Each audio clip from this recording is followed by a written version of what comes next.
Hi friends, it's Liz.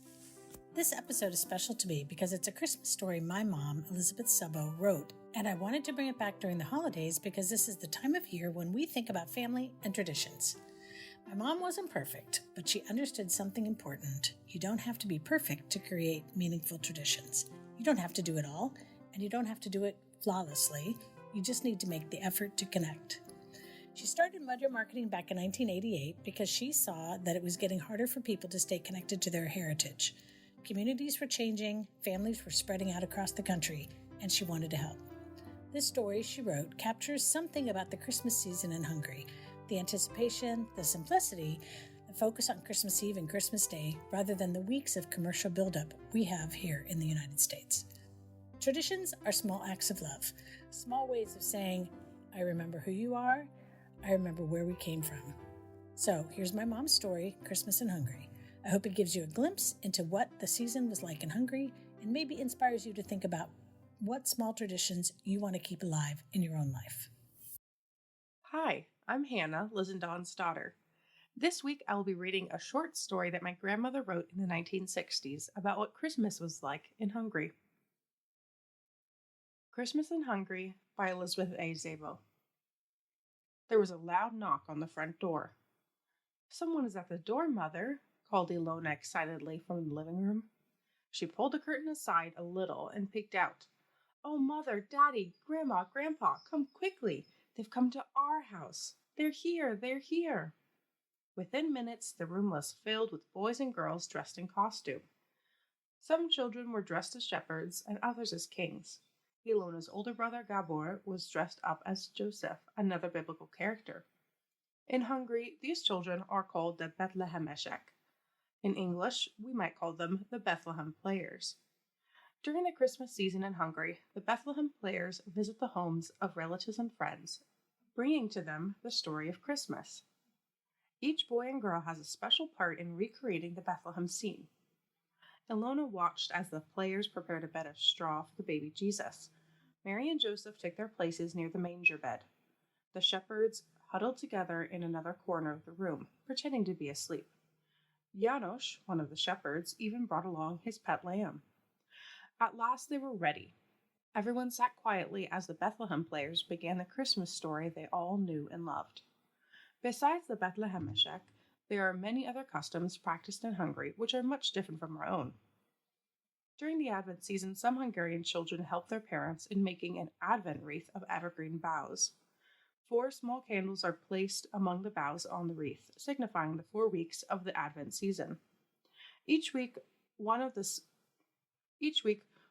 small candles is lighted at the dinner table. A large candle is placed in the center of the wreath. This candle is lit on Christmas Eve. In preparing for the birth of Jesus, each child in a Hungarian home begins a miniature bed of straw for the baby to sleep on. Any good deed done during this 4-week period means that one more straw can be added to the miniature bed.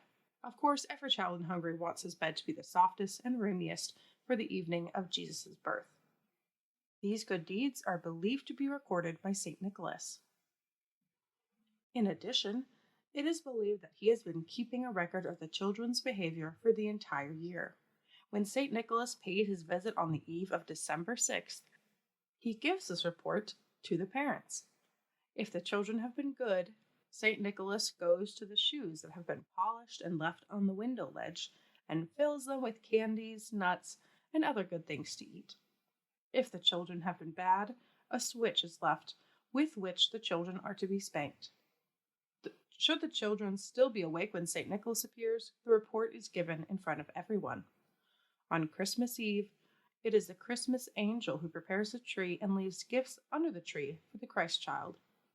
Only when the family hears the gentle tinkling of her golden bell can they enter the closed room and see the beautifully decorated tree. Christmas trees in Hungary are, for the most part, decorated with cookies, chocolate figures, specially wrapped Christmas candies, painted walnuts, and oftentimes fruits. Small white candles and sparklers add to the beauty of these decorations. An angel hair covers the entire tree.